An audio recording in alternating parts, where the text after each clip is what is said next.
Welcome to another episode ng Chris Channel. Ngayon po, isi-share ko lang sa inyo kung paano mag-check ng tires. Paano malaman kung ilang taon na yung tires natin. Kung paano siya malalaman kung ilang taon na ba siya at kung ilang weeks na siya. Isi-share ko po sa inyo yung idea na to para at least meron kayong kaalaman kung paano siya i-check. So ngayon guys, makikita nyo meron tires dito. So ipapakita ko sa inyo kung paano siya i-check para at least meron tayong idea kung ilang taon na ba siya itong gulong na to. So basically, makikita nyo rito, ilalapit ko yung camera sa inyo para makita nyo kung kung ilang taon na ba siya. Ibaba ko, dito na lang tayo. So para makita nyo. So bali guys, ganito. Papakita ko sa inyo kung ilang taon na siya. So basically, checkin nyo. Ito siya. Makikita nyo siya rito guys. So nakalagay dito is 3116. This means 31 weeks. Yung gulong na to nung ginawa is 2016. So 31, that means 31 weeks, and 16, that is 2016. So yun lang guys. Ganun lang ang pag-check ng gulong kung ilang taon na ba siya. Ngayon, meron pang isang mas mahalaga rin na para ma-check nyo kung mauupod na ba yung gulong nyo o kailangan na ba siyang palitan.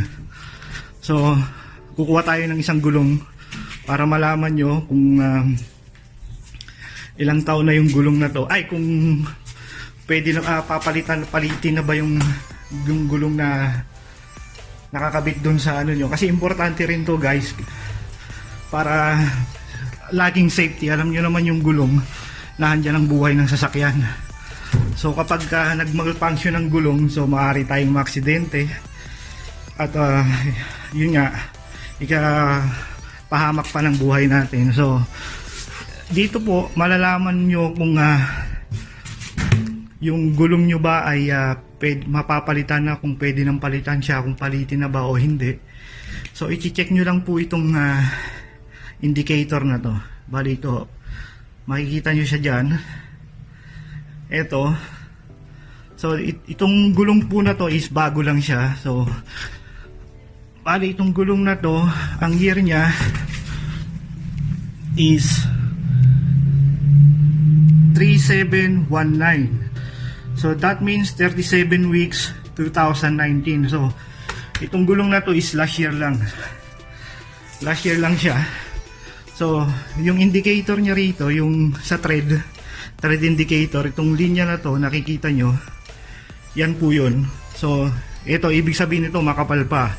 So dito malalaman mo, ito is siguro nasa 95 or 98% pa siya. So kapag ito po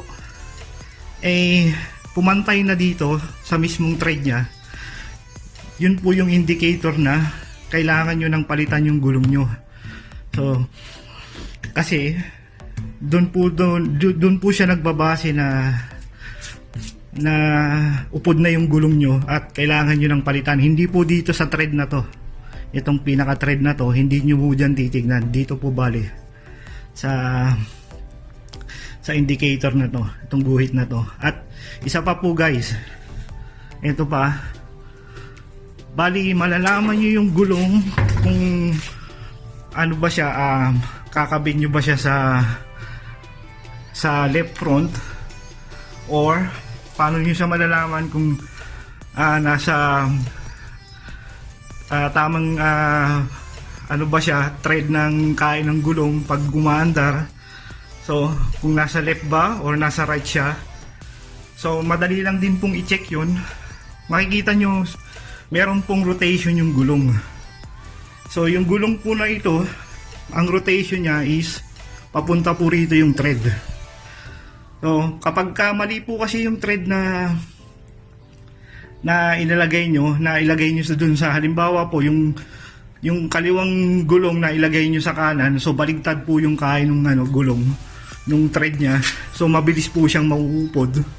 So bali ang mangyayari sa kanya, mauupod siya, so bali yun nga po, magpapalit kayo agad ng gulong, mabilis kayo magpalit ng gulong nun kasi yung kain ng thread niya ay baligtad dun sa andar niya ng gulong na pagka tumatakbo kayo. So ito ho, may indication siya rito na rotation.